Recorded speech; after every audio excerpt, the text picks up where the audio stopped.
રામ જય રામ જય જય રામ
સતાર સાહેબ બાપુએ લખેલું, મુસ્લિમ કવિ સતાર સાહેબ બાપુ. વિચરણ કરતા કરતા ફરતા ફરતા ફરતા રામદાસ બાપુ ગોદડિયા નર્મદાના કાંઠે બેઠા બેઠા ભજન કરે છે. ત્યાં સતાર બાપુ પહોંચે છે, એના ભજનો સંભળાવે છે, બતાવે છે કે બાપા આવું બધું લખ્યું છે. બાગડા રામદાસ બાપુ ગોદડિયા સાધુ રે સન્યાસી પ્યાસી પૂર્ણ પ્રેમ. પ્રાગદાસ બાપા ગોદડિયાએ લખેલું ભજન.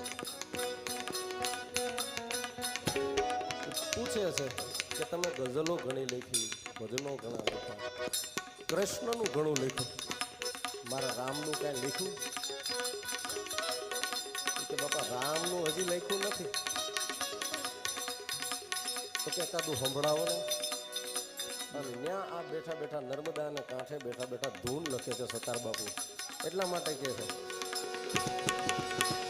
रामदास के पास हम जावे, इस विध राम के दर्शन पावे। रामदास के घर है राम, श्री राम जय राम जय जय राम। रामदास के घर में राम, श्री राम जय राम जय जय राम। दास को प्रभु एक आस तुम्हारी, दास को बंदगी दास को प्रभु एक आस तुम्हारी। पार करो प्रभु नाम हमारे, प्रभु को बंदगी